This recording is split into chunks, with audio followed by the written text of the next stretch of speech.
오늘 진행을 맡은 신광섭입니다. 인사드립니다. 반갑습니다.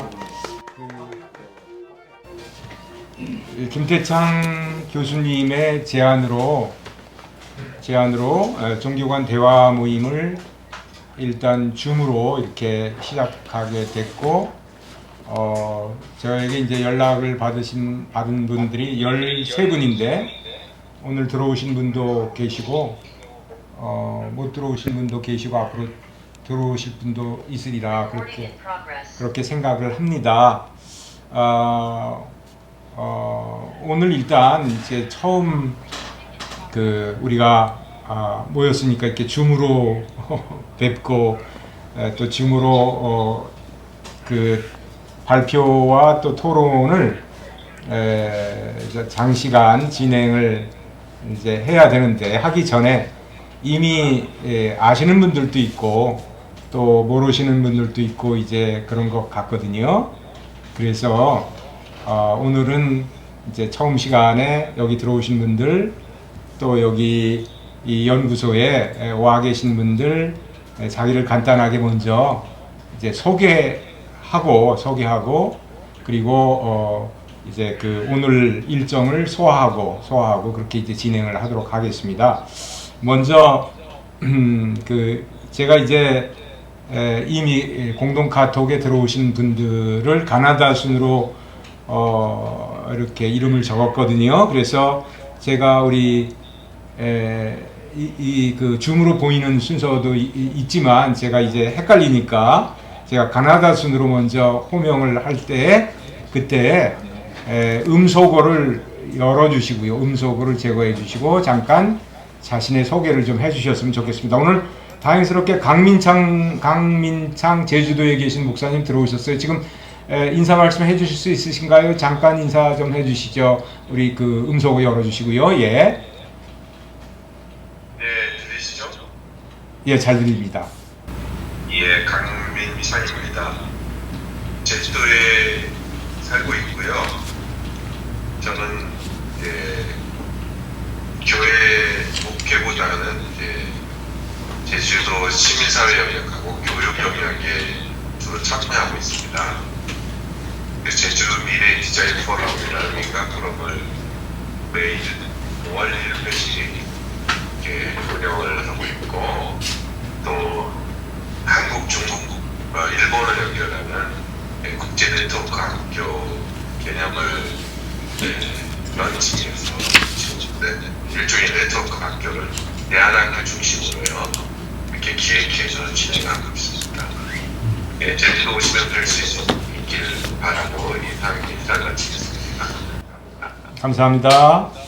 그 다음에 우리 김재영 목사님 들어오셨나요? 김재영 못 들으셨군요. 그 다음에 우리 김태창 교수님, 우리 너무 잘 아실 텐데 잠깐. 예. 김태창입니다. 여러분을 뵙게 돼서 정말 배울 것이 많을 것 같습니다. 기대하고 있습니다.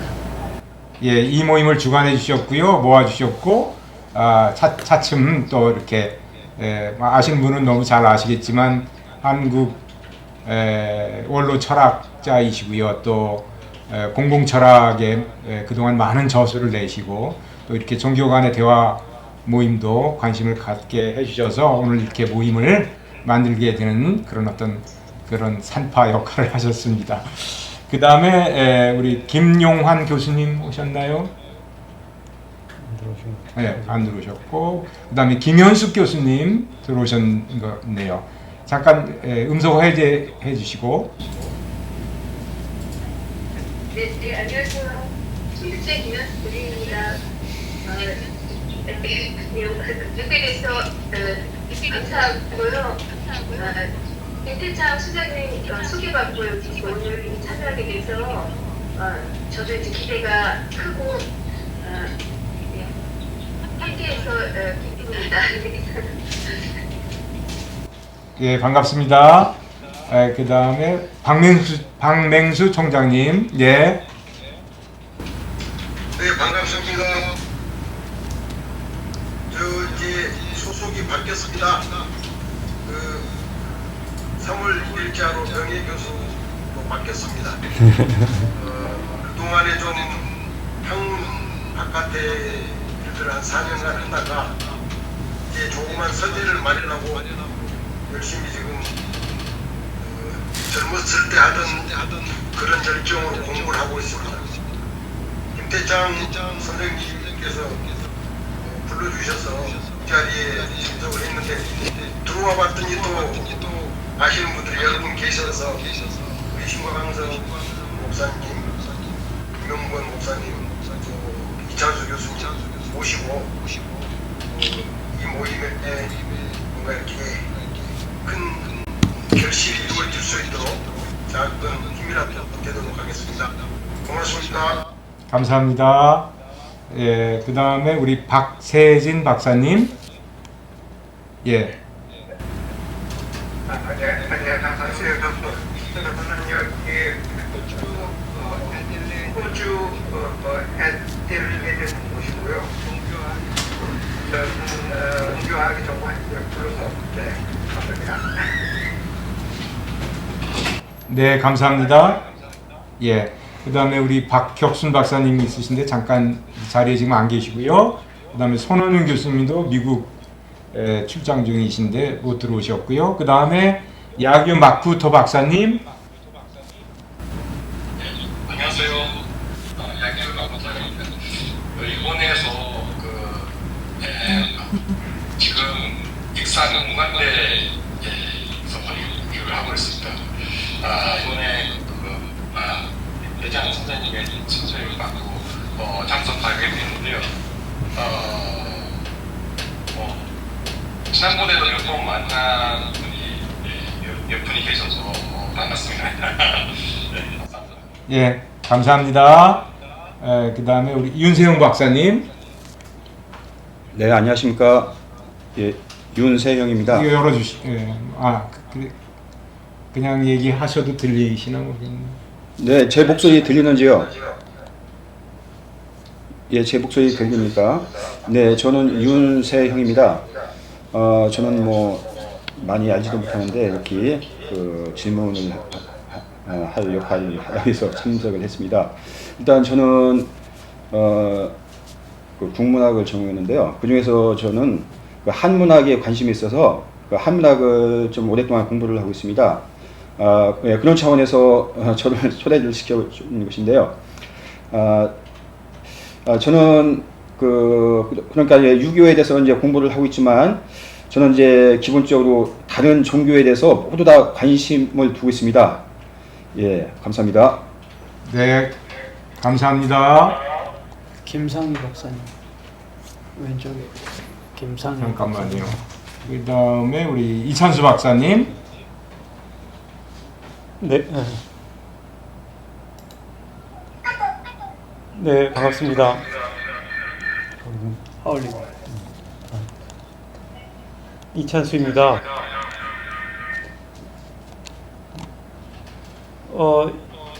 이따가 혹시 잠깐 말씀드릴 기회가 있을지 모르겠는데, 불교와 그리스도교를 중심으로 종교 간 대화를 이론 차원에서 좀 한 20여 년 공부했고 또 현장에서 적용해 보려는 노력도 한동안 하다가 한 지난 10여 년은 주로 평화학 공부하는 쪽에 있었습니다.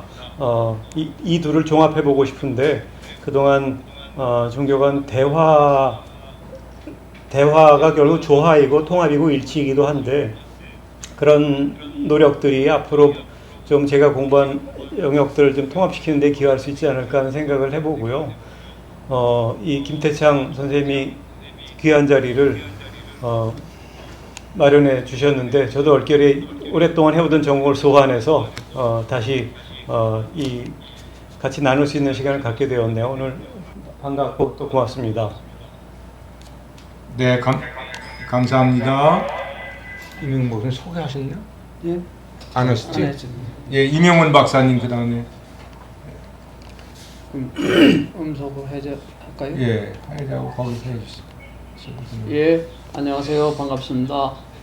이명권입니다. 오늘 김세창 김택창 교수님께서 제안을 해주셔가지고 오늘 이런 귀한 자리가 만들어진 것에 대해서 먼저 감사를 드립니다. 종교 간의 대화 문제는 저도 오래전부터 저의 관련 주제이기도 하고 한 20여 년 전에 종교 간의 대화와 영성이라는 책도 이제 번역을 하기도 했는데 오늘 비로소 이런 줌 형태이지만 본격적인 대화를 할 수 있다라는 생각을 하니까 한 20년 만에 물론 이제 그 오는 방송에서 우리 오경석 PD, 우리 오경석 동군 소리에 듣는 네네 그저 오강남 교수와 네. 또 이찬수 박사님 저하고 또 이렇게 종교간 대화 모임에 가서 발표하고 그런 적도 있습니다만은 이렇게 새롭게 줌의 형태로 여러 사람이 참여할 수 있는 포문을 열었다는 것에 대해서는 굉장히 고무적인 일이고 역사적인 일이라고 생각합니다. 그런 의미에서 다시금 김태창 박사님 감사드리고 고명하신 여기 박명수 총장님이나 또 호주에서 오시고 등등 여러 교수님들이 함께 해주신 것만 해도 영광입니다.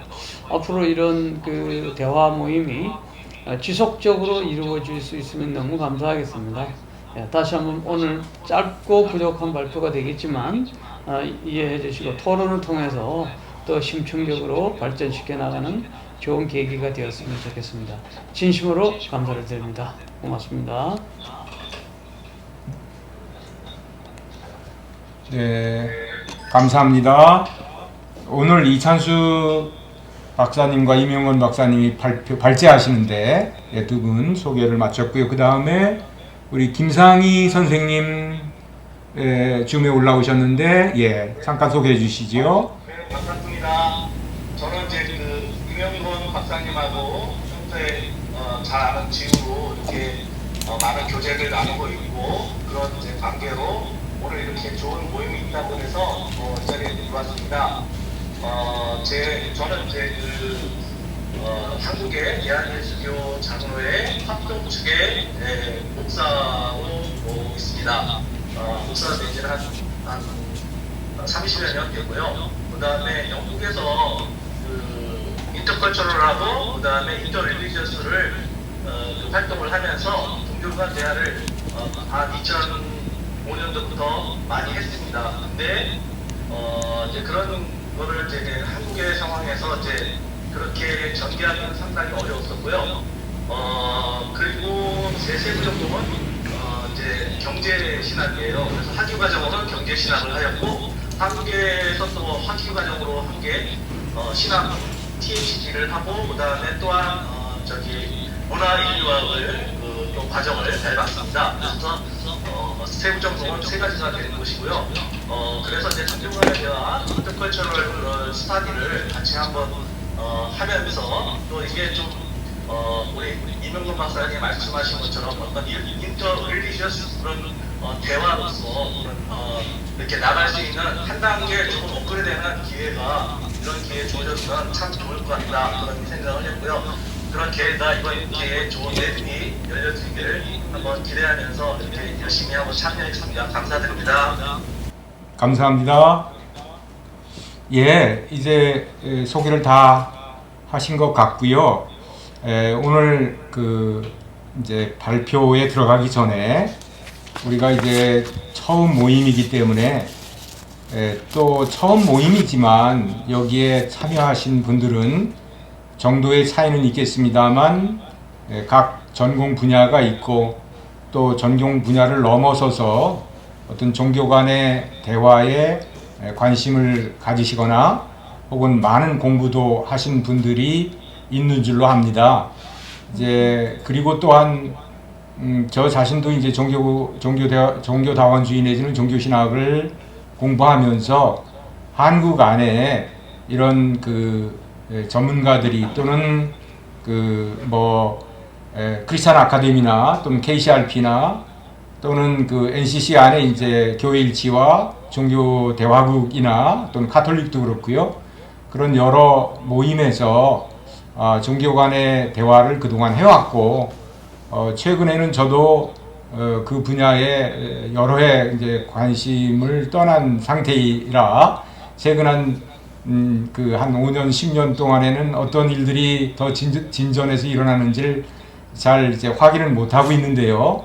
그렇지만 각 분야에, 그러니까 이제 아무래도 기독교 선교의 입장에서 이제 다른 종교에 대한, 한국의 전통 종교에 대한 말하자면은 이제 보유론적인 입장 뿐만이 아니라 또 기독교 유교와의 대화, 기독교 불교와의 대화, 기독교 주역 노장과의 대화, 또 기독교 동학과의 대화, 또 기독교 샤머니즘의 대화, 또 유교의 입장에서 본 다종교, 또 불교의 입장에서 본 다종교, 이런 것들이 사실상 뭐 전문가들이 했던 것으로 알고 있습니다만 다들 이 책자로는 다 이제 나와 있지 않습니까? 그래서 이제 우리 참여자들 분 중에는 이렇게 오랫동안 아까 말씀처럼 뭐 20년 동안 이렇게 해오신 분도 있겠고, 아니면은 이렇게 관심을 가져서 앞으로 좀 그 깊은 이해를 하시겠다라고 하는 그런 분들도 이제 참여하신 줄로 아는데, 이 모임은 대화 모임이고 또 토론 모임이고 해서 우리가 오늘 첫 시간에 어떤 이제 우리 김태상 선생님께서도 오늘 이 시간에는 총론적인 문제 제기를 좀 해줬으면 좋겠다, 이제 그런 말씀을 하셨거든요. 그래서 왜 우리 한국 그 사회에서 종교 간의 대화가 필요한지, 또 그것이 각 종교에 속한, 여기는 대부분 이제 기독교인들이고 또 우리 아닌 분들은 이제 몇 분 안 계신데 거기다가 기독교 분들이잖아요. 그래서 이제 사실상 뭐 불교도 들어오시고 원불교도 들어오시고 또 유교 학자도 들어오시고 뭐 이렇게 또 샤만 무속도 들어오시고 그러면은 참 좋을 텐데, 또 뭐 기독교와 불교와의 대화할 때는 이제 불교 스님이나 아니면 불교 학자를 모셔가지고 얘기를 하면 더 이제 그런 것들을 한번 강구해 보겠습니다. 그래서 오늘은 이제 총론적인 문제 제기를 해주셨으면 하는 그런 바람이 있고요. 그래서 우리 참여하신 분들의 어떤 합의점, 컨센서스, 출발에 있어서 어떤 출발할 때의 어떤 1000m 달리기 할 때 똑같은 선상에서 이제 출발을 해야 되니까 달리다 보면은 앞서 달리는 분도 있고 뒤쳐지는 분도 있고 그렇겠습니다만, 처음에는 이제 같은 선상에서 출발을 해야 되니까 오늘 어떤 그런 의견과 문제의식을 공유하고 또 그 위에서 이제 앞으로 이제 이렇게 대화를 해 나가는 그런 시간이 되었으면 좋겠습니다. 그래서 오늘 이찬수 박사님과 이명건 박사님이 이제 발표를 준비를 하셨는데, 어느 분이 더 총론적입니까? 우리 이찬수 박사님은 약간 총론적이면서 또 주제가 있던데. 그래서 이찬수 박사님 먼저 하실까요? 예. 그럼 이찬수 박사님 먼저 하시고 이명훈 박사님이 이어서 발제를 하시는데, 이제 제가 1, 2발제를 각각 20분씩 하시고요. 그러면은 지금 7시 이제 벌써 25분입니다만 한 8시까지 하시고, 그 다음에 8시 반까지 1차 토론을 하시고, 그리고 한 10분 정도 휴식하시고요. 그리고 이제 10시까지 계획을 한 거거든요. 그리고 8시 40분부터 9시 50분까지 70분은 자유롭게 대화하고 토론을 하는, 그러니까 발표한 것에 근거해서 또는 뭐 근거하지 않고 일반적인 총론적인 입장에서 자신의 그 견해를, 생각을 이렇게 여기다가 같이 모아주시는 그런 자리가 됐으면 좋겠습니다. 그리고 나머지 한 10분은 그 마무리를 하고 또 다음 모임이 필요하다면은 또 다음 모임에서 계획을 하고 이제 그럴 수 있었으면 좋겠습니다. 제가 이제 최근에 나온 종교 간의 대화 중에서 이 책이 그 세상에서 가장 아름다운 대화라고 하는 책이 있거든요. 운주사에서 나왔는데 오래됐어요. 물론 2010년인가 이제 이 책이 출판됐는데, 김승혜 수녀님이 주관을 해서 이것을 책 내는데 6년이 걸렸더라고요. 6년이 걸렸고, 많은 분들이 여기에는 이제 지금 우리가 하고 싶은 것들, 주제들이 다 있고요. 그 다음에 이제 최근에는 우리 이찬수 박사님이 같이 하셨던 레피스콜로키움에서 나오는 종교 안에서 종교를 넘어, 이것은 이제 기독교와 불교와의 대화를 집중적으로 또 일본과 함께 대화한 것들이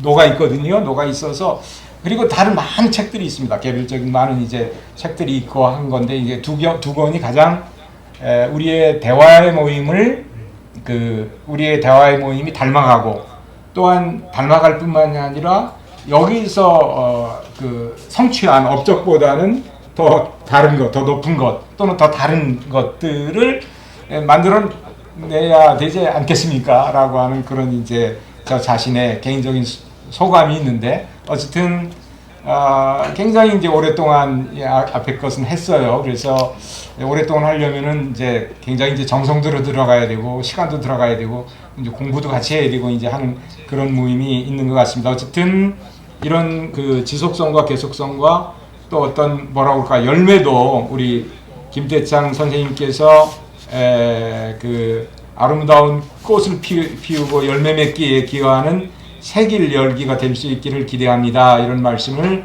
공동 카톡에 올려주신 바가 있거든요. 그래서 우리 정말 같이 협력해서 합해서 이 대화 모임 말하자면은 우리 김대창 선생님의 말씀으로 하면은 우리 대화가 더 알찬 내용을 담게 되고 성과가 미래 공창적이 된다라고 하는 그 말을 실현할 수 있는 그런 대화 모임이 되었으면 좋겠습니다. 자, 제 서론적인 이야기는 여기서 마치기로 하고요. 이제 이어서 우리 이찬수 박사님의 이제 첫 발표를 듣도록 그렇게 하겠습니다. 한 20분인데 혹시 딱딱한 내용이기도 할 것 같아서 좀 더 걸릴지도 모르겠습니다. 한 5분이라도 미리 양해를 구하고요. 총론이라고 사실 종교 간 대화든 비교든 그 방법론이나 이론을 다룰 수도 있지만 그것보다는 구체적인 내용이 실제로 내용을 가지고 서로 비교하고 대화하면서 어떤 공통의 결론을 이끌어내는 작업이 중요할 것 같아서요. 제가 그 이전에 썼던 글을 좀 더 보완한 글을 가지고 왔어요. 좀 내용이 좀 딱딱하기 때문에 화면 공유, 제가 단톡방에도 올리긴 했는데 그래도 여기 화면에 띄워놓고 그 글을 같이 보면서 진행하도록 하겠습니다. 불교와 그리스도교를 비교해봤는데요. 그 중에 기독교 성서에 그리스도의 몸, 교회는 뭐 그리스도의 몸이다 그런 말을 하기도 하고 그리스도의 몸이라는 말을 쓰기도 하고 또 불교에서 삼신불, 법신불, 보신불, 화신불이라는 말을 하죠. 그래서 보신불의 가운데 신이 몸신자인데 몸이 없어야 될 것 같은 존재의 몸을 상상하는 이런 양두 종교 전통의 그 사례를 전체 좀 비교하면서 이 차이점과 공통점을 좀 알아보려고 합니다. 제가 이 밑줄을 일부러 좀 쳐왔어요. 근데 이제 그걸 중심으로 좀 같이 진행해 보도록 하겠습니다. 사실 그리스도인을 그리스도인되게 해주는 근거는 그리스도겠죠. 또 불자를 불자되게 해주는 근거는 불인데요. 보면 이제 그리스도인에게 그리스도의 의미와 불자에게 불의 의미가 어떤 관계에 있는지 이것을 여기 맨 아래 줄입니다. 역사적 예수가 초월적 그리스도 차원으로 확대되고 역사적인 붓다의 영역이 고타마라는 개인에게 제한되지 않고 보신불이라는 초형상적인 세계로 전개되어 가는 과정을 비교하면서 이 종교들의 이 대중적 정계 양상의 유사성을 좀 밝혀보고 더 나아가서 이것을 통해서 인간 종교 심성의 구조적 유사성을 좀 드러내 보려고 합니다. 자, 역사적 예수는 인간이죠. 철저하게 신을 믿고 의지하면서 그의 뜻대로 살고자 하는 자였습니다. 그런데 예수 사후에 그 제자들은 예수가 선포했던 내용의 확실성을 확보하기 위해서 예수의 메시지만이 아니라 예수 자신까지 선포하기 시작했습니다. 그래서 예수는 나중에 하느님의 아들로, 그것도 외아들로 불리게 되었죠. 성경 요한복음에는 이렇게 기록하고 있어요. 일찍이 아무도 하느님을 보지 못했다. 아버지의 품 안에 계시는 외아들 하느님이신 그분이 알려주셨다. 이런 식으로 나오고 또 요한복음 14장 9절에 보면 나를 본 사람은 이미 아버지를 보았다 하고 예수가 그렇게 말을 하는 것으로 정리되어 있습니다. 역사적 예수가 굉장히 신적 차원으로 높아진 거죠. 마찬가지로 고타마 시달타는 깊은 수행과 명상 속에서 인생의 원리, 세상 돌아가는 이치를 깨달았고 그것을 가르치고 실천하며 사는 분이죠. 그분이 법의 나의 스승이라고 말했고 그분이 최후로 남긴 유언도 자기 자신을 등불로 삼고 법을 등불로 삼아라. 그러니까 곧 붓다를 신격하라 이런 게 아니고 자기 자신을 등불로 삼고 법을 등불로 삼으라는 것이었죠. 그런데 이 제자들은 그래서 이제 깨달은 이에게 제자들은 그분을 깨달은 분, 즉 붓다로 부르게 되었죠. 근데 제자들은 그러면서도 그가 가르친 법이 그의 인격을 통해서 드러났다고 믿었습니다. 법이라고 하는 것은 여기 정말 불교 용어로 무시일에 주어져 있고 돌아가고 있는 보편적인 진리지만 제자들은 그 진리를 붓다가 보여준 진리, 붓다 안에서 드러난 진리로 알아들었죠. 그리스도교의 경우와 비슷하게 이것은 니카야에서 법을 보는 자는 나를 보는 것이며 나를 보는 자는 법을 보는 것이다 라는 표현으로 등장하고 있습니다. 예수와 붓다는 분명히 역사 내적 존재입니다. 그런데 제자들에게 예수와 붓다는 모두 그들이 전하고 실천한 하느님의 말씀 또는 법을 구체적으로 드러내주는 존재로 받아들여졌죠. 그래서 기독교 성경에 말씀이 육신이 되시어 우리 가운데 거처하셨다. 우리는 그분의 영광을 보았다. 하고 하는 기록이 있는가 하면 불교 그 초기 경전 니카야에 보면 법은 세존을 근본으로 하고 세존에 의해 이끌리며 세존에게 의존한다. 이런 식으로 등장하고 있습니다. 그러니까 이 말씀이 육신이 되셨다. 기독교 성경의 그리스도론 내지는 신론의 근간이기도 한데 그리스어로 사륵스죠. 몸덩어리, 육체 덩어리입니다. 육이 된 말씀. 이런 구도나 붓다에서 결정적으로 드러난 법, 이런 도식이 비슷합니다.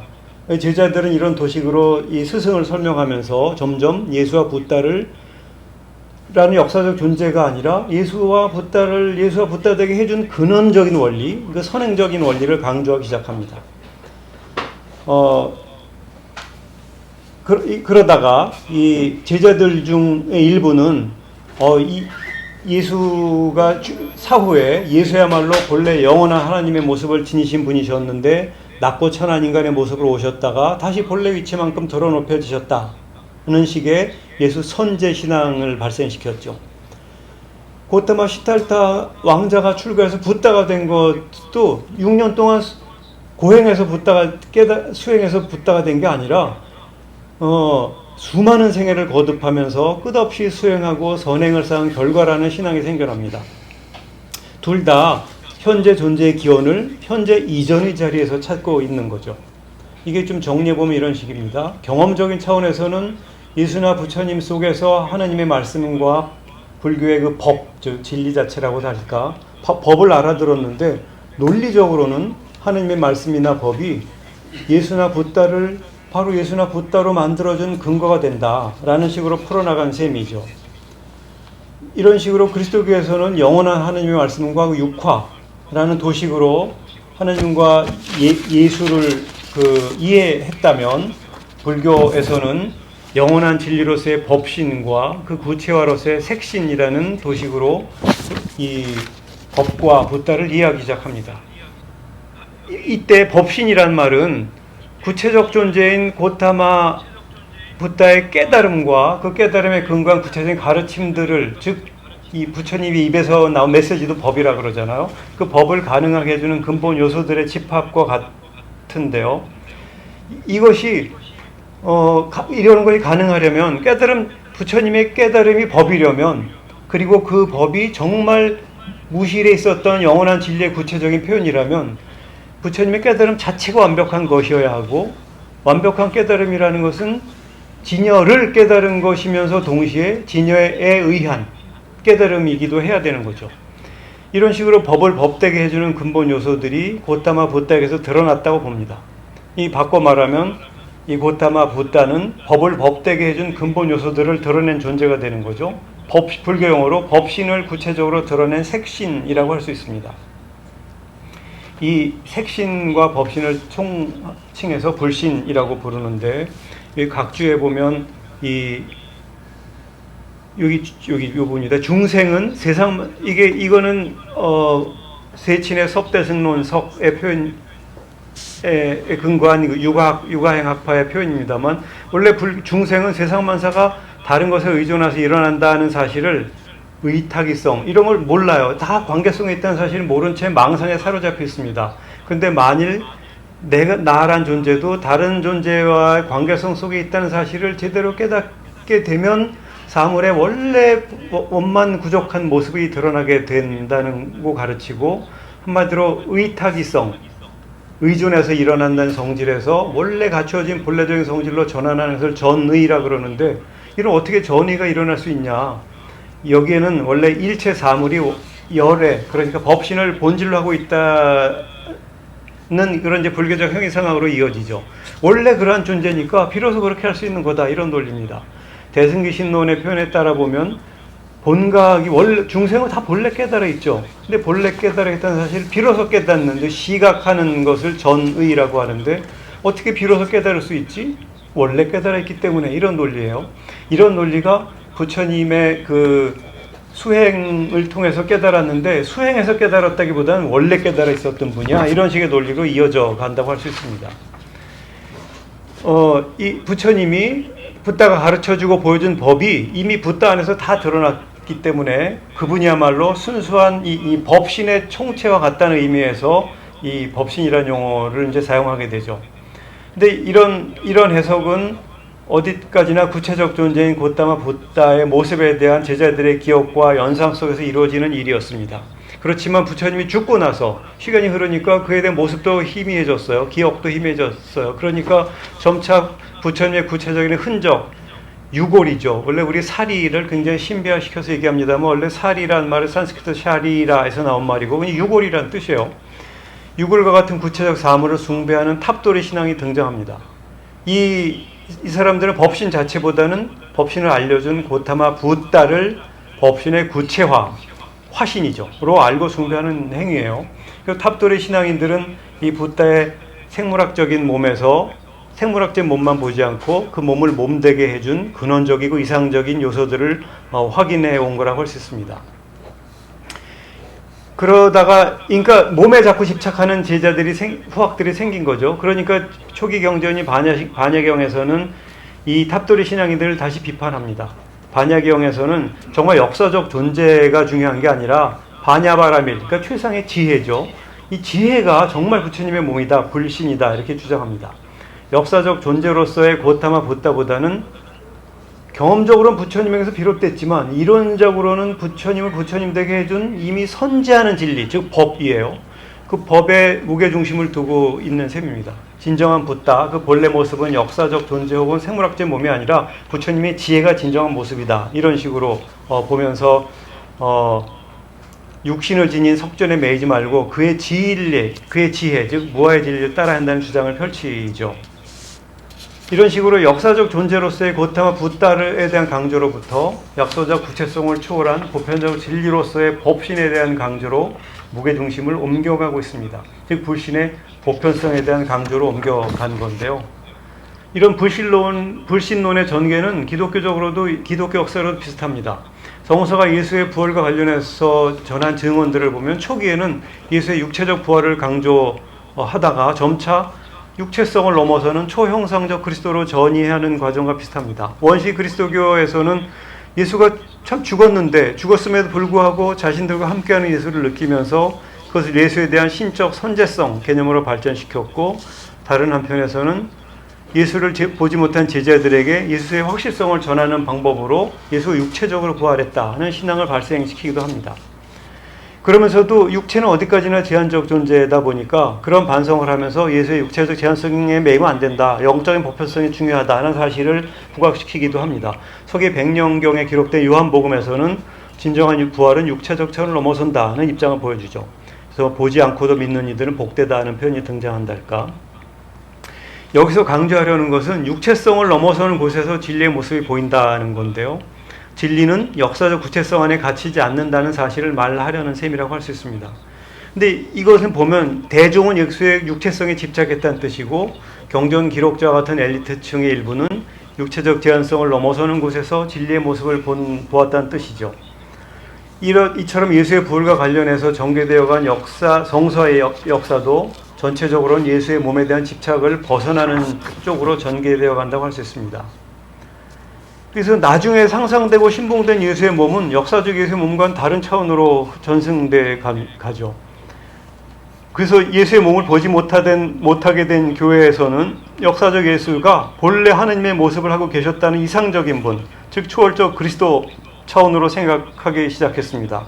이 초월적 그리스도는 예수에 대한 모습이긴 하지만 죽은 예수가 제자단에게 계속 힘을 불어넣고 있고 그를 따르던 사람들과 여전히 함께고 있다는 사실을 드러내려는 의도로 재해석된 예수의 초형상화랄까요? 이런 초월적 그리스도는 예수의 형상이기도 해요. 그런 점에서 그에게도 몸이 있긴 합니다. 그렇지만 바울에 따르면 몸이긴 몸인데 영적인 몸이라고 표현을 하죠. 땅에 묻혀서 썩어 없어질 몸과 다르게 언젠가 다시 일어날 몸이라는 거예요. 그 몸은 신에 의해 들어 높여질 현재 몸의 영적인 차원이라고 할 수 있습니다. 이 생물학적인 몸은 없어질 거지만 이 바울에 따르면 썩을 것이 뿌려져서 영적인 몸으로 재탄생한다라고 얘기를 하면서 어떻게 재탄생하지? 하느님이 원래 그렇게 하게 하니까 이런 식으로 논리를 전개해 갑니다. 하느님이 썩을 것을 썩지 않을 것으로 변화시켜 주신다 하는 겁니다. 그래서 예수가 그런 영적인 몸을 지금 이미 입고 있고 그런 점에서 부활의 첫 열매라고 믿게 간주하죠. 그래서 예수는 근데 부활은 예수만이 아니라 이제 모든 얘기 이루어질 일이라고 보는 거죠. 그러면서 예수가 지금 천상에 속한 어떤 형상을 지니고 있는데 이것을 이제 그리스도의 몸이라고 얘기하기도 하고 말하자면 육체적인 몸이 아니라 영적인 몸이죠. 이런 식으로 초기 교회는 여전히 예수에 의해서 능력을 부여받고 있는 자신들의 경험을 영적이고 초월적 그리스도라는 차원에서 표현합니다. 불교도 역사적 부처님 사후에 그가 가르친 법 자체가 인격화하는데요. 이 부처님이 영원한 법의 구현자인 것처럼 이렇게 초월적 형상을 지닌 부처님이 여럿 있었고 지금도 여러 곳에서 깨끗한 땅에서 그러한 초형상적 붓다들이 계시다 하는 사상으로 발전하게 됩니다. 그 이른바 이제 보신불인데요. 이 보신불이라는 것은 사전적 의미에서 보면은 보살이 서원하고 수행한 결과 얻은 초자연적인 몸이죠. 원을 세워서 수행한 대가로 받은 몸, 그런 불신인데요. 근데 이 몸이 정말 부처님의 몸, 법의 몸이려면 논리적으로 그것이 불로부터 와야 돼. 이게 불이려면 이것이 불로부터 와야 되는 거죠. 앞에서의 표현을 빌려서 다시 얘기하면 법신 자체가 자신을 비우고 상대화해서 그 서원하고 수행한 속으로 들어오는 행위라고 논리가 전개됩니다. 그렇다면 법신의 하향적 자기 비움과 보살의 수행자의 상향적 서원과 수행이 만나는 영역이 보신불의 구체화, 보신불의 세계이죠. 그러니까 역사적으로 보면 보신불은 다양한 중생의 구원을 바라는 요청에 부응해서 생겨난 다양한 붓다지만 논리적으로는 절대적인 법신이 스스로를 부정해서 상대적 법신의 세계로 드러낸 결과이기도 합니다. 그러면서도 이것은 곧다마 붓다로 인해서 알려지고 가능해진 초월적 붓다의 세계다라는 점에서 보신불 신앙은 석가모니불과 또 그 불을 신앙하는 중생과 연결성을 설명하는 가운데 발생했죠. 열반에 든 석가모니불을 대신해서 지금 여기서 자신들에게 직접 은혜를 베풀 부처님으로 요청된 존재라고 할 수 있습니다. 다시 요새 불교도들이 예전에 나무 석가모니, 나무 아미타불 하다가 요새는 역사적 부처님을 강조하면서 나무 석가모니불이란 말을 많이 합니다. 근데 제가 보건된 이 석가모니 부처님께 귀의한다고 할 때 석가모니 부처님은 사실상 보신불과 같은 기능을 하는 것 같으로 보입니다. 법신불을 알려준 이라는 신앙적 확신 속에서 재조명된 석가모니불, 사실 그런 점에서 보신불의 차원과도 같죠. 이것은 그리스도인들이 예수님의 이름으로 기도한다, 가톨릭에서는 예수 그리스도를 통하여 비나이다 이렇게 얘기하는데 그때 예수는 사실상 초월적 그리스도나 다름없는 분이라고 할 수 있죠. 이미 영적인 몸으로 변화되어 있고 드러 높여져 있는 그리스도니까 그를 통해서 하느님께 나아간다고 믿는 믿음이 거기 존재되어 있다고 할 수 있습니다. 사실 대표적인 보신불이 아미타불인데요. 중생이 구원을 얻기 위해서 할 일은 워낙 자비로운 부처님이니까 아미타불의 이름을 부르고 외우는 것으로 충분하다고 나중에 정토종에서는 그렇게 얘기하죠. 자신의 이름을 부르는 이는 누구나 정토에 태어날 수 있도록 하겠다고는 이 서원이 이루어졌기 때문이라는 거예요. 근데 이런 보신불의 신앙적 구조는 예수가 하나님의 외아들이니까 아들의 이름으로 청하는 것은 무엇이나 아들이 다 해준다라고 하는 하나님의 외아들 혹은 그리스도로서 예수에 대한 신앙적 구조와 굉장히 모습이 상통합니다. 자세히 얘기하긴 그렇습니다만 예수님이 죽고 나서 지옥에 간 전승이 있고 성경에도 그런 흔적들이 많이 나옵니다. 베드로전서 같은 데 보면 왜 갔냐면 지옥에 떨어진 이들도 구원하기 위해서 갔다는 거예요. 그런 거나 지옥에 중생이 하나라도 남아있는 한 결단코 성불하지 않겠다고 다짐했던 지장보살 신앙도 마찬가지의 신앙적 구조를 반영해 준다고 할 수 있습니다. 이런 식의 지옥에 간 예수의 모습이나 지옥을 포함해서 육도 중생을 구원하기 전까지는 깨달음을 이루지 않겠다고 서원한 지장보살의 모습은 대단히 닮아 있다고 할 수 있습니다. 이런 식으로 그리스도와 보신불이라는 양쪽 신앙의 구조의 핵심에 놓여있는 것들은 그것을 신앙하는 사람들에게 굉장히 비슷한 깊이를 지니는 것으로 보입니다. 그리스도인에게 그리스도의 의미와 불자에게 아미타불이나 지장보살 같은 이 구원자들이 지니는 의미는 깊이, 그의 깊이의 정도에서 보면은 대립된기보다는 상통하는 것으로 보이는데요.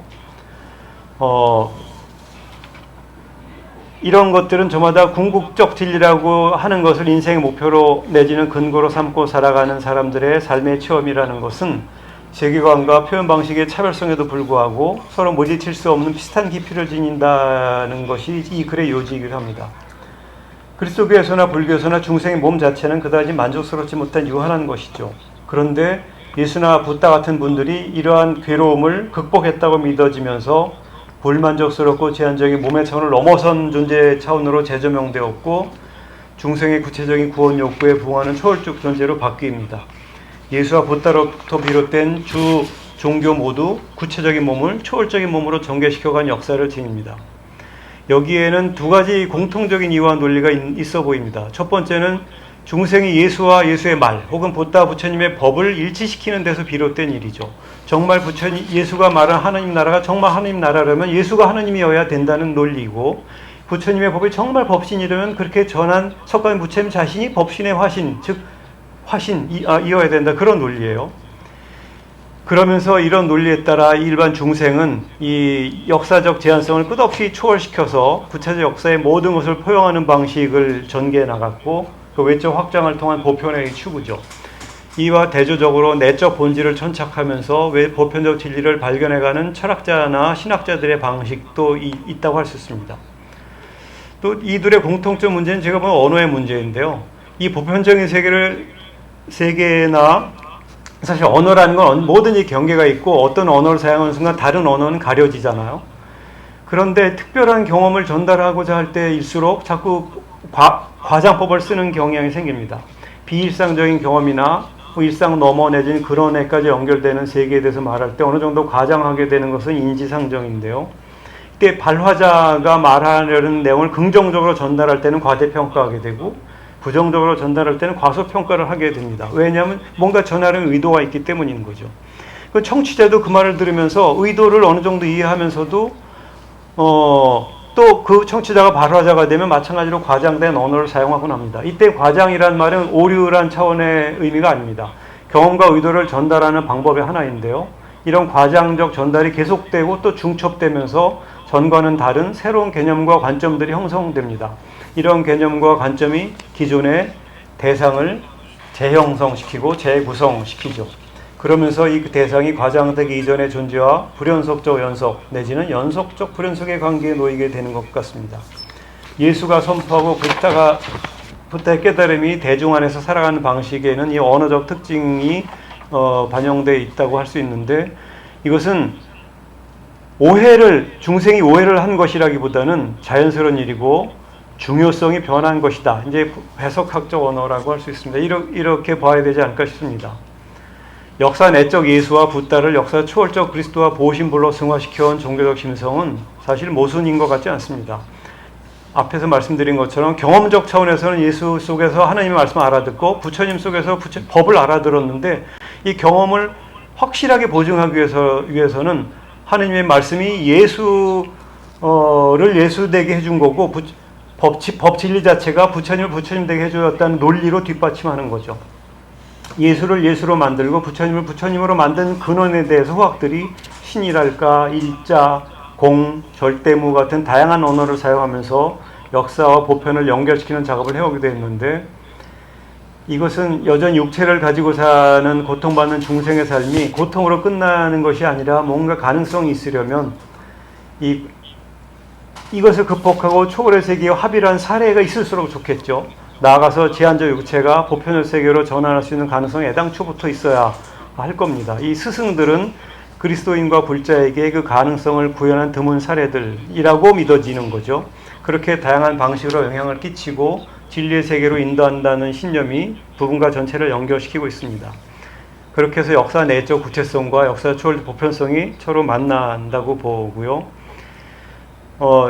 선악이랄까, 천국 지옥이라는 이원론을 넘어서는 곳 또는 일체 중생의 구원이 이루어지는 곳은 구조적으로 좀 동일해 보입니다. 그런 식으로 불교와 그리스도교는 모든 이원적 사유를 포섭하는 근원적 세계에 대해서 말하려고 하죠.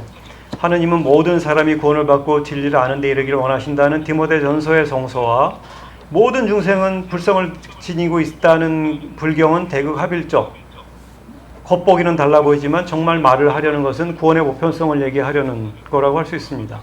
이런 식으로 외부와 내부 혹은 초월과 내재가 서로 만나고, 이런 그리스도의 몸과 불신, 부처님의 몸을 얘기하는 두 전통의 역사는 인간 종교 심성의 구조적 유사성과 함께 신앙적 깊이의 상통성을 보여주는 사례들이라고 생각해서 정리해봤습니다. 아이고, 5분이 아니라 10분 길어졌나요? 네, 일단 딱딱했기 때문에 글을 보면서 그냥 진행했습니다. 마치겠습니다. 네, 감사합니다. 우리 이찬수 박사님이 발제를 해주셨고요. 이어서 우리 임영근 박사님이 또 이어서 발표를 해주시겠습니다. 네. 여러분 안녕하세요. 반갑습니다. 좀 전에 이찬수 교수님의 발표를 잘 들었습니다. 이제 제가 이어서 총론에 대한, 종교 간의 대화에 대한 총론에 대한 이야기를 상당히 중요한 부분이 또 하기 때문에 뭐 그것만 가지고도 길게 이야기할 수 있겠지만, 역시 저 또한 오늘 저에게 맡겨진 주제가 이슬람과 그리스도교의 대화 부분이 아닌가, 우리 김태창 선생님이 요구하신 부분도 그런 것 같고요. 제가 최근에 이 무함마드와 예수 그리고 이슬람이라는 책을 유튜브 강의를 하고 있거든요. 그래서 물론 이 책을 쓴 지는 2008년에 제가 썼습니다. 2008년에 썼기 때문에 한 15년 전에 책이긴 하지만, 요즘 와서 제가 다시 이슬람과 그리스도의 대화적 관점에서 강의를 한 7차례 진행하고 있습니다. 그 와중에 이런 종교 간의 대화를 또 한 파트 진행하면서 좀 다양한 방법으로 대화가 전개되어야 되지 않겠나 하는 생각에서 저도 선뜻 이왕 책을 쓴 김에 한번 시도를 해보았습니다. 그래서 종교 간 대화를 하기 위해서는 전제가 필요하고 방법론이 필요한데, 그 대화 역시 종교 간 대화지만 더 깊이 들어가면 철학적 대화가 필요하다. 그래서 그 철학이라는 것은 아까 이찬수 박사님 말씀하신 것처럼 언어의 문제라는 것이거든요. 종교도 언어라는 그릇을 가지고 언어의 칩을 가지고 대화를 하기 때문에, 그래서 그 언어가 가지고 있는 것은 또 동시에 해석하기 문제가 되니까요. 그 해석하기에 있어서 이제 문제는 상대를 인정하느냐 안 하느냐는 문제가 생기게 되고, 자기 주장의 독단이라든가 편견, 아까 유식 삼성, 불교에서 유식학에서 말하는 삼성설의 의타기성, 빠리깔피타 스바바바, 의타기성의 문제와 또 그게 그러니까 의타기성인데 그것을 뱅개소집하는 거죠. 그래서 뭐 빠라탄트라스바바바 이런 거 있는데 그게 이제 원성실성이라고 하는 파리니스파나스바바바 그런 원성실성의 단계로 가야 된다라고 하는 거 이거 굉장히 중요한 부분인데 그렇게 가는 것이야말로 의타기성이나 뱅개소집 의타기성을 알고 뱅개소집 하지 말아야 되고 그래하여 원성실이 이 굉장히 중요한 건데 그런 모든 것들이 이제 독단과 편견을 벗어나는 얘기에 있는 그대로를 본다는 얘기거든요. 그러니까 그것이 결국 보편적 진리를 획득하기 위한 거다. 그렇기 때문에 끝없는 다이알로그를 통해서 서로 껍데기를 벗겨가면서 진리 말하자면 깨달음 아까 붓다라고 말씀하신 부드하의 단계까지 깨달음의 완전한 단계까지 가야 되는데 그 깨달음의 세계라는 게 다 종교마다 다르니까 기독교는 신을 전제로 하고 불교는 달마를 법을 전제로 하기 때문에 차원이 벌써 다른데 좀 전에 이제 우리 이찬수 박사님은 그럼에도 불구하고 구조적 유사성이 있다. 굉장히 저도 그 말을 좋아하거든요. 유사성이라는 말에서는 이제 그것이 이것이다라는 것이 아니라 그것이 이와 유사하다라고 하는 구조를 스트럭처를 갖고 있다는 거죠.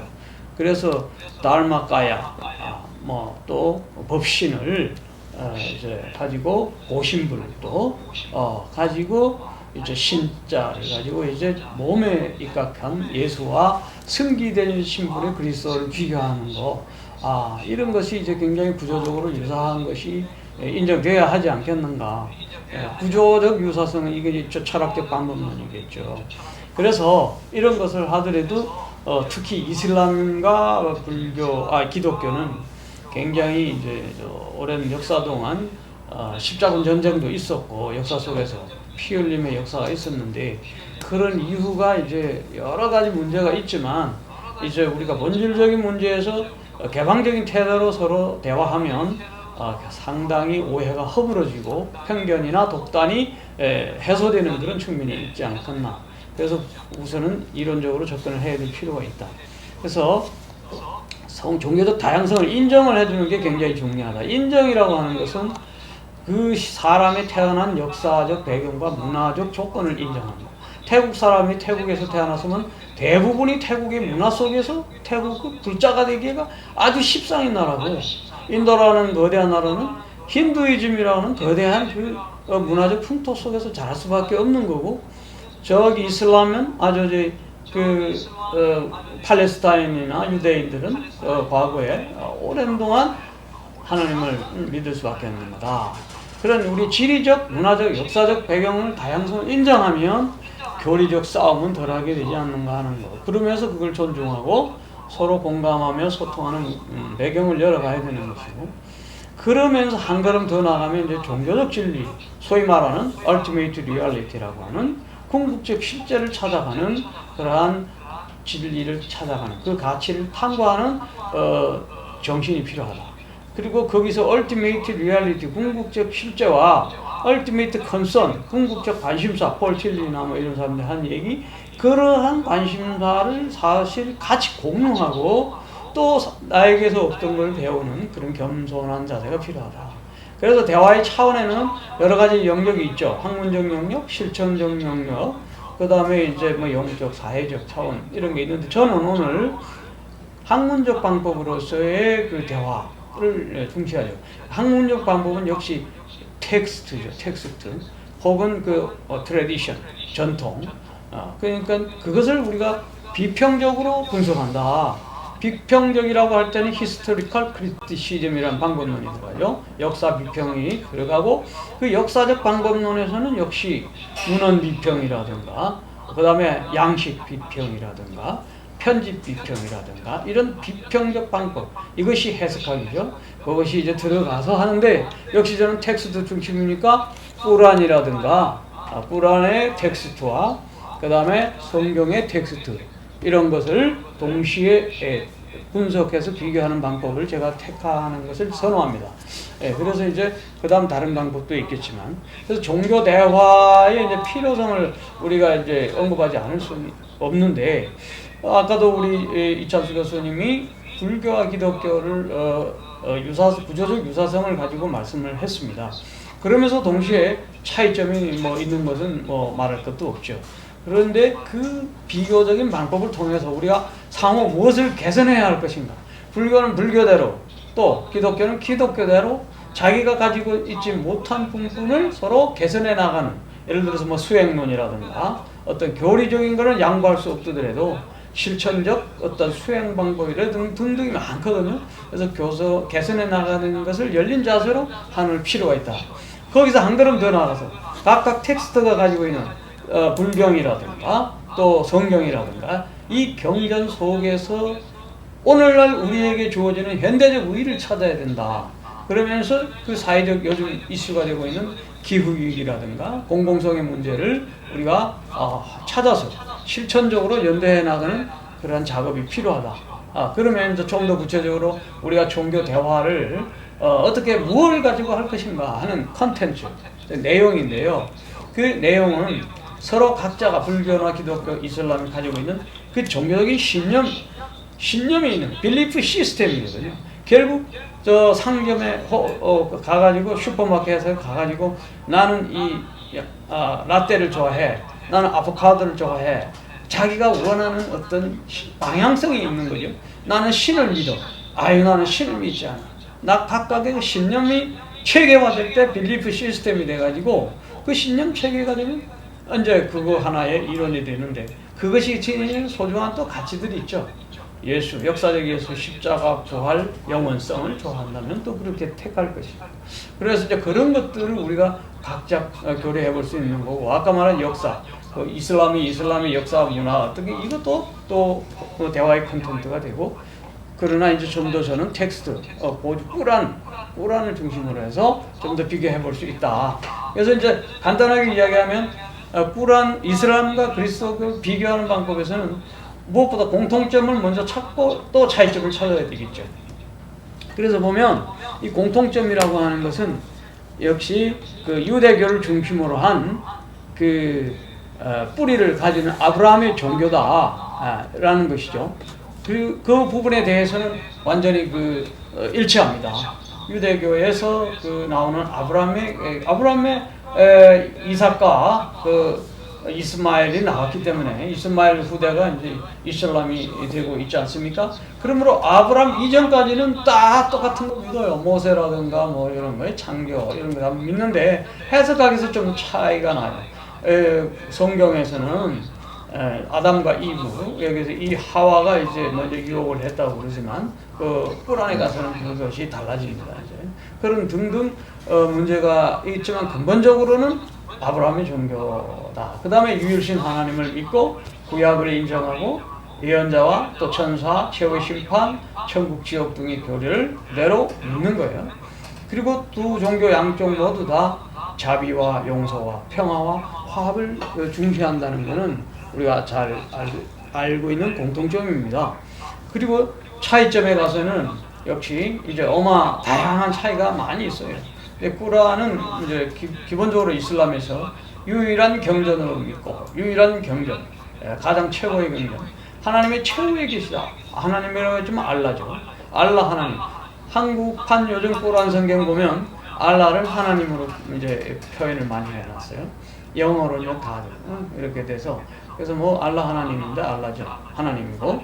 그래서 꾸란은 최후의 계시고, 또 하나님의 천사 가브리엘을 통해 가지고 예언자 무하마드에게 전달된 그 전체의 내용이죠. 그 다음에 기독교에서는 신구약 성서를 신앙의 근거로 하고 하나님의 계시와 인간의 경험을 담은 여러 저자의 글이죠. 그러니까 무함마드가 받은 전체적인 오랫동안 걸쳐서 히라산 동굴에서 메카 인근 히라산 동굴에서 처음 받은 계시가 있지만 그 이후에 점차 메디나로 가서도 또 계시 받고 또 쭉쭉 이어집니다. 죽기 얼마 전까지 그 계시들이 전부 집약해가지고 했지만 요 성경은 다르죠. 구약은 말할 것도 없고 신약 성서에도 수많은 저자들이 각자 자신이 예수를 본 대로 혹은 요한이면 요한 합파, 요한인 서클에서 본 그러한 그 이론이 있죠. 헬라 그리스인을 상대로 한 철학적 변증입니다. 신학을 철학적으로 변증하는 형태죠. 그러면서 여러 학파들입니다. 마태는 마태 공동체가 썼지 마태 혼자 다 쓰지 않았던 거예요. 아주 후대 천국 28장 같은 경우는 천문 구절이거든요. 예, 그와 같은 이제 다양성이 있는데 꾸라는 좀 다르다는 거예요. 어찌했든 이제 또 보면은 예수 그리스도와 그리스도에 대한 이해의 차이입니다. 이제 이것이 사실은 결정적인 차이예요. 이슬람에서 예수를 뭐라고 그러냐면은 하나님이 보내준 여러 예언자 중에 한 사람이다. 그래 무함마드보다 앞선 선지자다. 뭐 그런 정도죠. 근데 물론 또 성모 마리아에서 수태된 성인 정도지. 성인 정도. 그다음에 이제 물론 기적을 행하고 죽음에서 부활 승천까지는 믿는데 그 다음이 중요해요. 예수를 하나님의 아들이나 신격화된 존재로는 보지 않는다는 거죠. 그것이 굉장히 중요해요. 하나님의 아들, 삼위일체를 부정하는 거죠. 한마디로 말하면. 예, 그런 다음에 이제 또 그리스도교에서는 물론 하나님의 독생자이자 성부, 성자, 성령인 삼위일체로 믿고 있죠. 그 다음에 성모 마리아에게 수태된 인간이면서 동시에 하나님이다. 그러면서 속죄를 위해서 십자가에 죽고 부활 승천했다. 이렇게 이제 보게 됩니다. 그 다음에 구원론에 대한 이해, 구원론에 대한 이해의 차이를 한번 또 굉장히 중요하죠. 이슬람에서는 구원은 하나님의 은혜와 인간의 행위에 따라 알라를 믿고 순종하느냐, 절대 순종이죠. 그 다음에 그것이 중요한 거고, 그 다음에 이제 원전하는 게 없어요. 오리지널 신이 없어요. 자신의 의지에 따라 죄를 짓거나 피할 수 있습니다. 인간이 또 하나님께 순종하고 꾸란에 따라서 사는 그런 거. 꾸란이 말하는 핵심적인 게 5가지가 있어요. 그게 five pillars,라고 하는데 5가지 기둥. 그 중에 신앙 고백, 사하다라고 해요. 기도, 살라트, 예배를 말하기도 합니다. 자선, 짜카트, 금식, 싸움 혹은 일정 기간의 라마단, 순례, 그 다음에 필그림, 메카 순례를 말합니다. 하지, 이런 것을 지키는 것이 구원의 굉장히 중요한 요소가 됩니다. 근데 그리스도교 입장에서는 구원은 하나님의 은혜와 예수 그리스도의 희생에 따른 속죄에 달려있는 거죠. 희생. 그 다음에 원죄가 있죠. 그렇기 때문에 자신의 힘으로는 죄에서 벗어날 수 없는데 믿고 그리스도를 구주로 받아들여야 구원을 받는다. 자, 이제 그런 기본적인 교리의 공통점과 차이점을 봤어요. 근데 이제 제가 이제 이 종교 간의 대화를 이야기하면서 나름대로 생각해 본 것입니다. 이거는 이제 어떻게 하면 우리의 종교 간의 대화를 좀 더 한 차원 또 다른 차원에서 접근할 수 있을까? 그래서 이 방법론인데 이거는 지금까지는 우리가 동양 사유, 중국을 비롯한 동아시아의 사유에서는 가장 중심이 되는 것이 천인합일 사상이었어요. 천지인합일. 그런데 천인합일에 너무 무게를 많이 둔 거야. 심지어 동학에 와서도 인내천 사상까지 이제 나오지 않습니까? 네. 그래서 저는 지인합일의 시대를 좀 열어야 되겠다. 네? 그런 좀 생뚱맞은 주장을 좀 하고 싶어요. 왜냐면 천중심적 사고에서 지인중심적 사고로 잖아요. 땅을 밟고 있는 우리가 왜냐면 이것이 좀 이따 말씀드리지만 노자도 인법지 지법천 천법도 도법자연이라고 하거든요. 사람이 땅을 본받고 그 다음에 땅이 하늘을 본받고 하늘은 도를 본받고 도는 스스로 그러함을 본받는다. 이 단계가 있거든요. 그래서 굉장히 현실적으로 우리가 좀 더 너무 추상적으로 그런 신중심적 사고보다는 그래서 현재 우리가 중요한 땅 중심적 사고로 좀 전환할 필요가 있지 않습니까? 그래서 천중심적 사고는 유교에서 과거 전통적으로 볼 때 일종의 신중심적 그리스도교의 사상과 상통하는 바인데, 물론 마테오 리치가 이제 중국에 왔을 때 천주시리를 쓴 그 중국에 왔을 때는 상당히 효과가 있었어요. 그래서 그렇지만 현대 지금 다원화된 상황에 와서는 이 천중심적 사고에서 벗어날 좀 필요가 있지 않는가. 그래서 종교 간의 대화는 유일신 사상에 그동안 하느님 천중심적 사고의 대화를 많이 했는데, 이제는 생태적 자연 환경의 시대에서 지인 혹은 인의 대화 구조로 좀 전환해볼 필요가 있다, 이렇게 생각하면서 지인 합의는 아까도 말한 노자의 인법지 사상을 심화시킬 수 있다. 과거의 형 이상학적인 이 천인 합일 사상을 형 이하학적인 지인 합일 사상으로 좀 발전적으로 전환시켜 보자. 그런 것이 하나의 코페르니쿠스적 개혁의 시대적 요청이 아닌가, 이런 생각을 감히 해봅니다. 그래서 인내 천사상에서 인내 지의 생태적 교감이 필요한 시대다. 사람이 마침내 땅과 하나가 되는, 더불어 하나가 되는 생태적인 교감이 필요하다. 추상적인 신보 또는 추상적인 하늘보다는 내가 몸담고 있는 땅, 거기에 꽃 피어나는 것, 그 다음에 나무를 이렇게 안아보고 나무와 호흡을 해보고 물이 흘러가는 물소리를 들어보고 시냇물에 발을 내딛어보고 수류화계, 중국에서 최고의 경지는 수류화계라는 말로 표현합니다. 노장사상에서도 물을 흐르고 꽃이 피어나는 것. 이것이 어찌 보면 성철스님만 산은 산이요 물은 물이로다 하는 그런 단계일 수도 있지만은, 그런 정도까지 우리가 자연과의 생태적 교감을 인내지의 상태로 가는 것인, 그 다음에 자연으로 여천으로 가는 거죠. 그래서 인내천사상도 중요하지만 우리가 땅을 받고 사는 인간이 땅에서 구현을 하는 것이 중요하다. 산업 자본주의가 과잉생산, 소비로 지구촌의 황폐화, 기후변화의 위기를 초래했는데, 이 인간이 이 땅에 대한 이해를 제대로 하지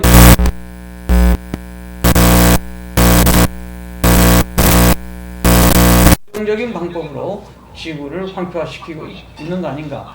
그래서 그 다음 하나만 더 이야기하자면 인인합일이다. 결국 지인합의를 이루기 위해서는 사람과 사람 사이의 합일이 필요하다. 이게 이제 공통된 요소를 찾아가는 그런 것이 필요하죠.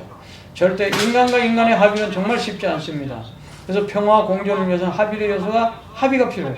지금 오염수 방류, 일본의 오염수 방류, 이것이 얼마나 지금 합의가 안 되고 있습니까?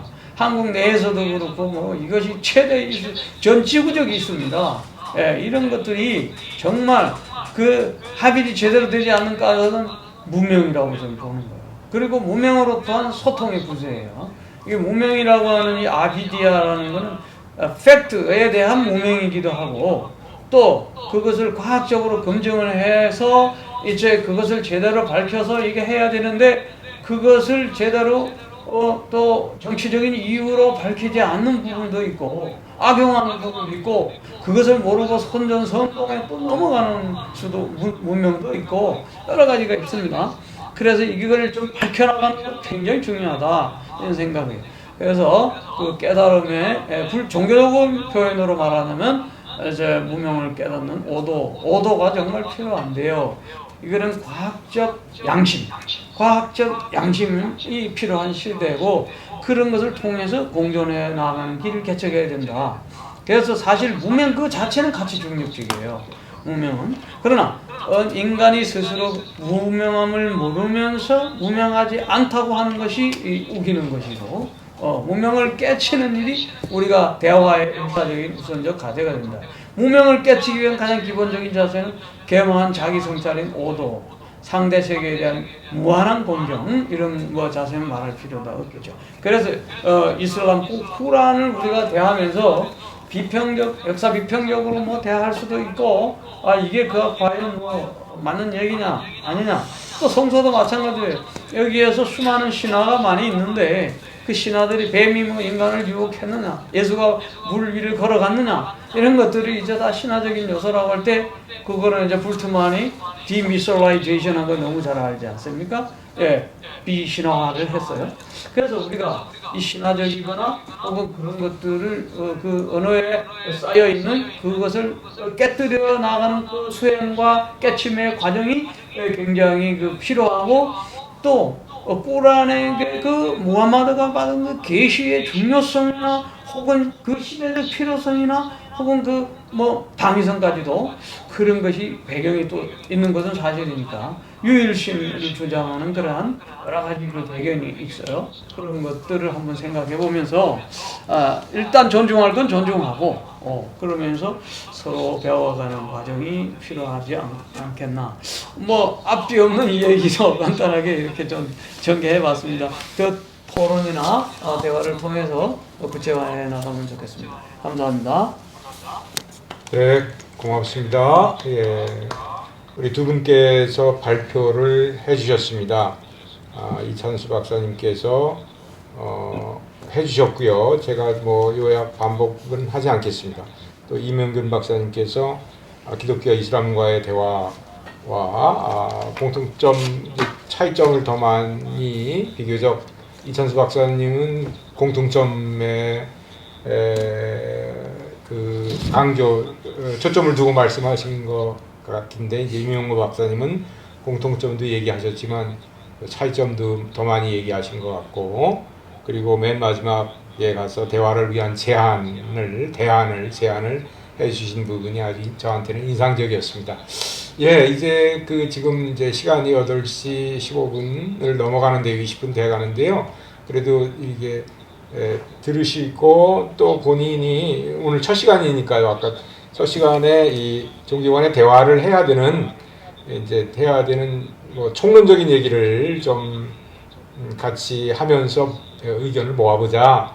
이제 그런 말씀도 드렸습니다만, 그러니까 직접 대화하는 그 예를 또 이렇게 막 밝히셨어요. 근데 대화해야 하는 이유도 각자 다를 것이고, 그리고 또 필요성에 대한 것도 좀 다를 수 있고요. 그리고 이런 구체적인 뭐 교리라든가 뭐 이론이라든가 이런 부분에 들어가서 대화를 하다 보면 굉장히 또 깊어지고 많은 지혜와 지식을 요구하지 않나 그렇게 생각이 드는데요. 이제 한 20분 정도 우리 그 두 분 발표에 대한 느낌과, 그리고 또 자유롭게요, 총론을 위한, 대화를 위한 이런 어떤 그 의견들을 좀 수렴하는 그런 시간을 갖도록 하겠습니다. 이렇게 의견 발표하실 때는 그 음소거 지금 다 돼 있잖아요.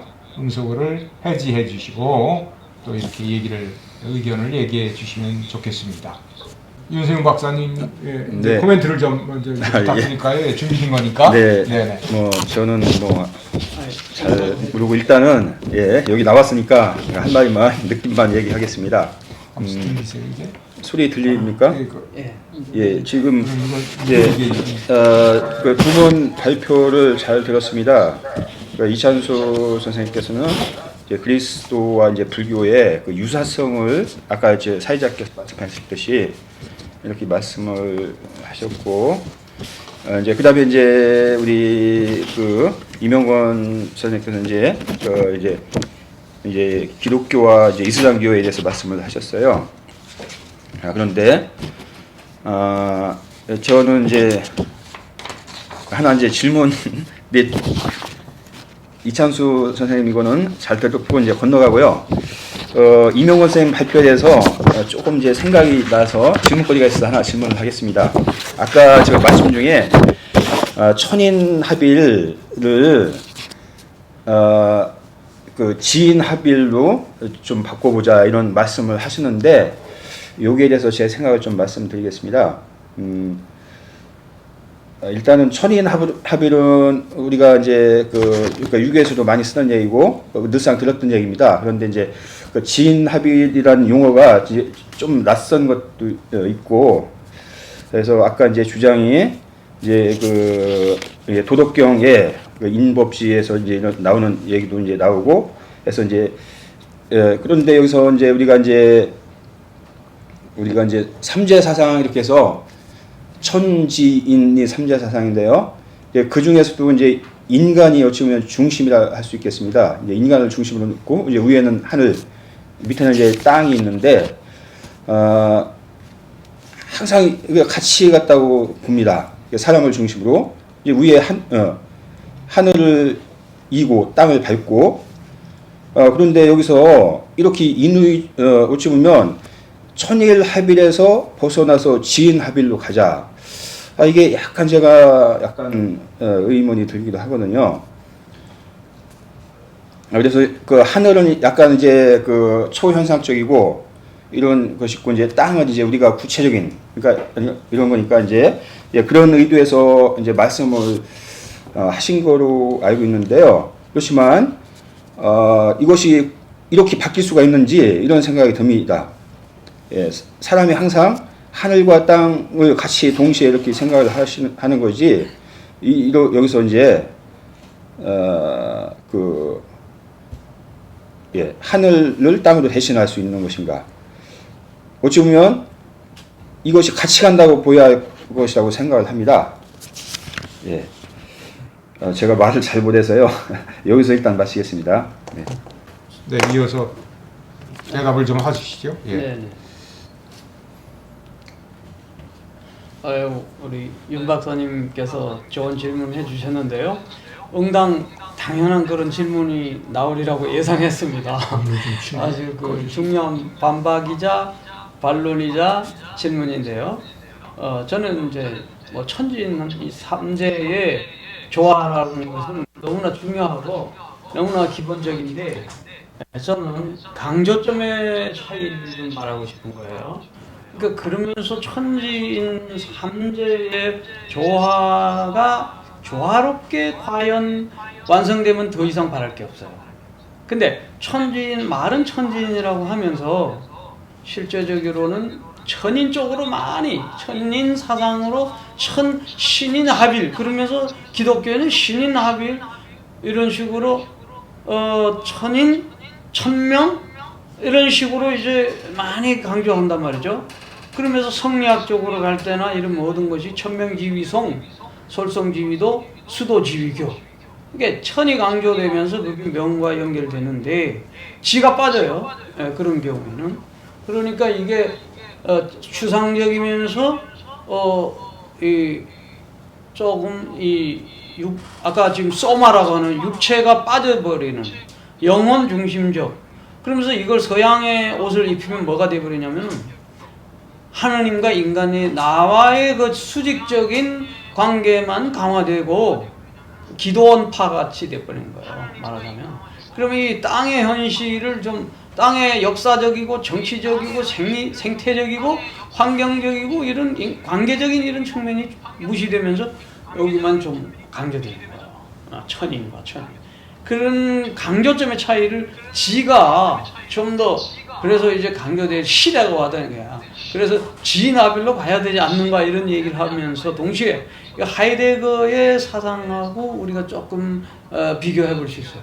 하이데거는 뭘 말했죠? 중요한 존재망각의 역사를 말했죠. 존재망각의 역사라고 하는 것은 신중심적 사고만 해왔지 나와 같이 가까이 있는 풀꽃 하나 들꽃 하나가 나에게 주는 그러한 의미를 우리가 찾아내지 못했던 어떤 그런 부분이 망각되었던 부분들이 있었단 말이죠.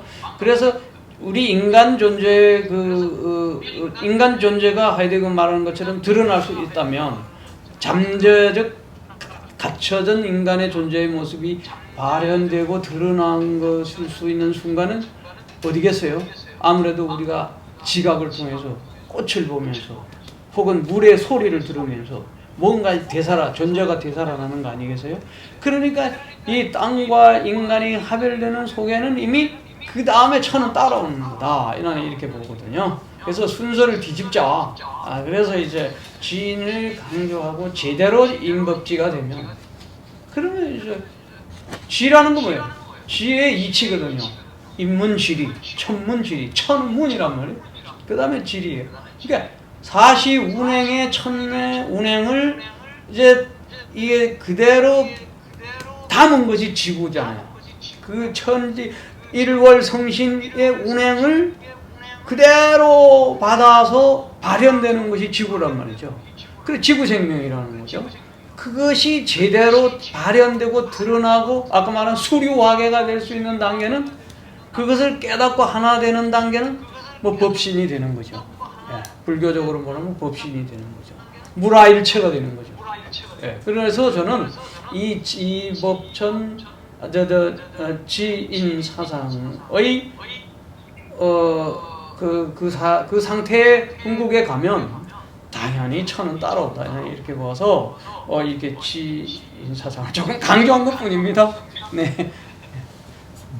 네, 그동안 아무한테도 못 들어보던 그런 용어라서 아주 새롭고 또 설명을 들으니까 상당히 또 한편으로 일리가 있다 그런 생각도 듭니다. 예, 계속해서 이어서 네, 대화를 이어갔으면 좋겠습니다. 예, 예, 김상희 선생님. 소리가 안 들려. 이렇게 다 적극적으로 자기의 의견들을 발표를 안 하시는 충분히 안 하시는 것 같은데 제 경험상으로 보면 제 경험상에서는 제가 2005년에서 6년 서양에서 공부할 때 서양의 그 신학에 있어서는 이미 이제 이명돈 박사님이 발제한 거 비슷한 이야기들을 그 당시에 이미 짚고 넘어가고 있었어요. 그래서 이제 천일 한일의 사상의 그다음 과거에 그런 신학이 추구했던 그런 방향성이 이제 새로운 세기 21세기에 들어오게 되면서 우리들이 한번 생각해 봐야 될 것은 뭐냐면 이제 그런 천에서 온 이 지구에 있는 생명체 그리고 인간 이런 것이 그 천에서 탄생이 되었기 때문에 발생학적으로 좀 보지 않고 일단 존재론적으로 볼 때, 그러니까 존재론적으로 볼 때는 먼저 이 지상에 있는 그러한 생태학적인 걸 먼저 확인을 하고, 그래서 이 존재론적인 문제를 다시 한번 들여다보자. 그 방법으로 말한 것이 방법론으로 그 이명돈 박사님이 말씀하신 것처럼 비슷하게 이제는 천인보다는 지인으로서 이 땅에 밟고 있는 생명체의 근원과 이런 것을 미리 철학적으로 탐구를 하고 그런 방향에서 지금 이 언더그라운드 땅 위에서 일어나고 있는 것이 무엇인가 그걸 먼저 설명을 하고 나서 천인과의 관계를 다시 한번 이렇게 정리하자 이런 쪽으로 서양 신학자들은 그 논지를 이미 2004년 5년도에 논지를 정리해 가고 있는 걸 제가 봤습니다. 그런 단계를 갖고 있었고요. 총론적으로 본다면 우리가 지금 대화하는 단계에 있어서는 먼저 우리가 문화를 먼저 이제 총론적으로 다뤄야 할 것 같아요. 왜냐하면 이런 이제 지상에 있는 땅에 서 있는 생명체의 존재는 땅에 서 있기 때문에 자기가 서 있는 그 터전에서 스팀 레벨에서 그 터 있는 터전에서 질문을 던질 수밖에 없는 존재이거든요. 그런 존재이기 때문에 우리가 한국에서 질문을 던지게 된다면 지금같이 이제 이명건 박사님 말씀하신 것처럼 우리 한국인들은 그런 이제 그 시민 합의라는 이런 관계성에 두고 질문을 던지게 됩니다. 그러니까 그런 질문을 당연히 던질 수밖에 없는 것이고요. 우리 문화적인 그 질문 속에서 그런 질문이 나올 수밖에 없는 것이고, 그 다음에 이제 아마 이슬람이나 이런 거에 대해서는 그 중동이라는 그 사막 지역이라는 그 지역적인 환경이 있기 때문에 거기서 던질 수 있는 질문이 유태인이나 그 이슬람이나 공통으로 나올 수밖에 없어요. 그래서 이제 유태교의 유태교 형성자나 그 이슬람 형성자를 보면 서로 공통된 게 상당히 많아요. 그리고 꾸란도 제가 읽어봤습니다. 읽어봤는데 그 안에 거의 많은 내용이 이스라엘 사정을 그대로 갖다 썼어요. 그러니까 성장도 보면 똑같다는 얘기죠. 네, 그런 면에서 본다면 모험이 있는 자리에서부터 우리가 어떻게 필요할 수 있는가 이렇게 해서 총론적으로 좀 어떤 합의를 갖고 그 종교가 대안하는 것을 막연하게 갖고 그런 문화적인 입장에서 정리된 상태에서 인터리리저스로 넘어가서 종교가 대안하는 어떤 방향에서 서서 우리가 할 것이다 이런 그런 문제성을 가지고 우리가 얘기를 해야 한 단계 진전된 이야기가 나오지 이렇게 원론적인 걸로 가지고 분단을 형성하면 한 달당 한 달장 나가기가 상당히 어렵지 않을까 하는 것을 제가 서양에서 공부한 입장에서 한번 지적을 하고 말씀을 드리고 싶습니다. 거기에서 우리 동양에서 공부하신 김영문 박사님께서는 동양의 질문으로서 어떻게 우리가 이런 한번 이야기를 해볼 수 있을까 하는 것을 좀 말씀해 주시면 도움이 될 것 같습니다. 감사합니다. 네, 고맙습니다. 예. 뭐 이거에 대해서 뭐 맨 마지막에. 예, 또 이어서 얘기를 좀 모아봤으면 좋겠습니다. 박명수 말씀 좀 드릴까요? 네, 감사합니다.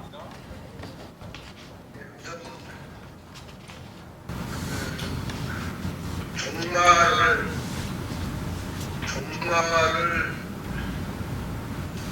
몸으로 지금 실감하는 시대에 우리가 접어들고 있지 않는가 하는 그 고민을 저는 가지고 있습니다.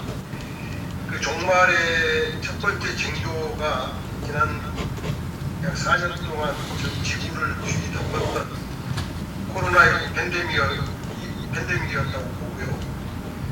그 코로나19 팬데믹이 시작됐을 때 세계적 석학들이 이거보다 더 큰 위기가 오는 거다. 그게 기후재앙이라고 다들 얘기를 하고 계시잖아요. 그러니까 임용건 박사님이 그 지진합의를 말씀하신 그 속에 담긴 문제의식하고도 연결이 되는데 지구적 종말이 지금 다가오고 있는 이 시대에 지금까지 우리가 해왔던 종교 간 대화의 차원도 또 문제의식도 방법도 좀 달라져야 되는 건 아닌가. 저는 이제 저희 선배 오늘도 선배님들이 1965년에 한국에서 그때 종교 간 대화에 참여하신 그것을 이제 기억하고 그 뒤를 개선해야 되겠다는 문제의식을 가지고 있습니다만 지금 이 시점에서 우리들이 고민해야 될 종교 간의 대화는 종말적 지구 상황을 앞에 두고 좀 제가 잘 쓰는 용어로 개별적 차원의 지금까지 해왔던 방식, 지금까지 바라봤던 어떤 관점들을 조금 뛰어넘는 조금 전에 영국에서 공부하신 목사님도 비슷한 맥락의 말씀을 해주신 것 같습니다. 그래서 이제 그런 말씀을 올리면서 김태창 선생님께 여쭙겠습니다. 선생님께서는 어떤 방향의 종교 간 대화가 됐으면 하는 기대 같은 걸 갖고 계셨으리라고 생각하니까 그런 말씀을 좀 해주시면 저희들이 이 앞으로의 대화를 해나가는데 지침 또는 어떤 진단이 되지 않을까 생각이 되십니다. 이상입니다. 네, 감사합니다. 이어서 우리 김태창 선생님께서 좀 원의를 얘기를 해 주십시오. 예. 저는 여러분들이 여러 가지 대화를 했으면 좋겠다고 생각해요. 그래서 또 우리 통해 정책에서 굳이 그런 말씀을 하시니까 쉽지 않죠. 지금 지구와 인류가 전에 없었던 거대 복합 위기에 처하고 있거든요. 근데 거기에 대해서 다른 여러 면에서 이게 대응은 나왔는데 막상 그 종교 쪽에서의 대응이라는 게 각계급 가져진 건 아니지만은 종교라는 이름 밑에서 어떤 그 유한적인 상호 보완적인 대응이 대파라 형태로 통해서 이루어진 것이 능력으로 말하는 것이 없었는데 그래서 이걸 어떻게든지 한번 우리나라에도 종교적인 전통이 이를테면 불교도 있고 유교도 있고 또 도교도 있고 또 샤머니즘도 있고 여러 다양한 종교적인 전통이 있고 문화가 있고 거기에 따른 예술도 있고 거기에 이제 기독교도 이제 이슬람도 외부에서 들어와서 이제 우리나라에 많이 이제 그렇지만 우리나라 사람들의 정신적이고 일상적인 생활에 많은 영향을 미치고 있기 때문에 그것까지도 포함해서 어떻게 우리가 인류가 지구가 당면한 이 복합적이면서 거대한 전반적인 위기 상황을 어떻게든지 적합하게 대응할 수 있는 방안이 종교 쪽에서 나올 수 있지 않는가.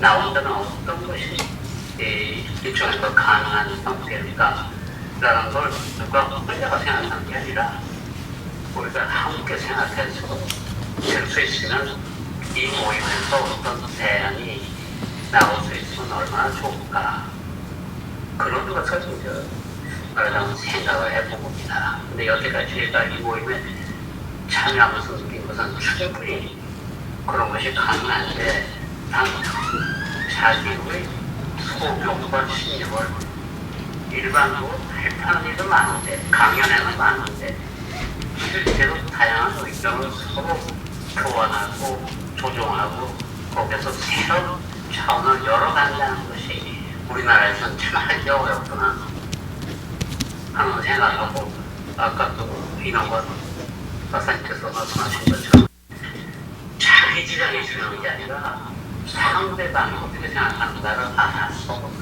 그것을 충분히 귀담아 듣고 거기에서 우리가 이때까지 서로가 막혀있던 생각의 차원을 넓히고 그래서 일종의 그 개벽이라는 게 일테만 가능한 그러한 대화가 있는 건데 저는 개벽이라는 말이 가지고 있는 의미가 좀 많이 오해가 되고 또 잘못 쓰여져서 저는 굳이 개시라는 말을 씁니다만 뭐 비슷한 말이긴 하지만 개벽은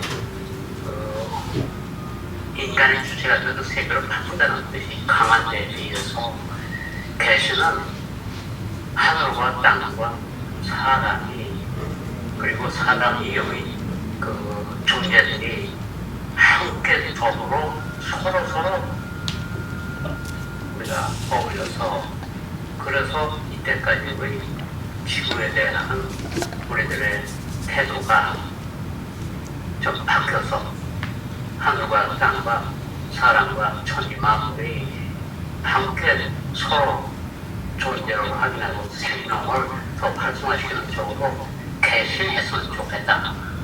근데 그것이 종교 쪽에서 나왔으면 좋겠다. 그런 생각이 들어요. 그래서 아까 말씀을 들으면서 느낀 것은 우리는 지금 종교라는 게 무엇인가를 안다는 전제에서 말씀을 드리고 있는데 사실은 우리나라도 그렇고 일본도 그렇고 종교라는 게 무엇이냐 무엇 때문에 필요한가라는 것에 대해서 사실은 잘 모릅니다. 그러니까 종교라는 것이 이를테면 예술이나 과학이나 혹은 일반적인 문화 혹은 문명과는 어떻게 다른가? 종교라는 것이 우리들에게 무엇을 채워줄 수가 있는가? 저는 사회과학이나 인문과학이나 혹은 자연과학이 채워줄 수 없는 우리의 그 어떤 안타까움 혹은 슬픔 그리고 그것을 풀어주고 채워주는 역할을 종교가 한다고 생각해요.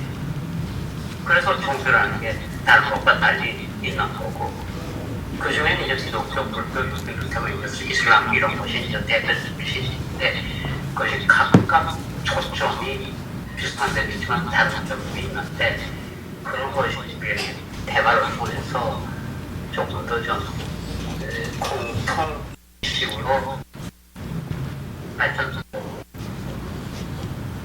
전문적인 지식이 아니라 공공하는 지식으로 혹은 지혜로 혹은 깨달음으로 이것이 서로 공유될 수 있는 쪽으로 이것이 변화할 수 있지 않느냐. 네, 그런 것은 대화를 통해서 하는 거지 강의를 일반적인 얘기를 하고 너희들 알았느냐 몰랐느냐 이런 식의 이거는 좀 나를 좀 방법은 안 되고 이런 상대방과 어떻게 공감, 공명, 공개할 수 있는 그런 필요 우리가 함께 열어간다.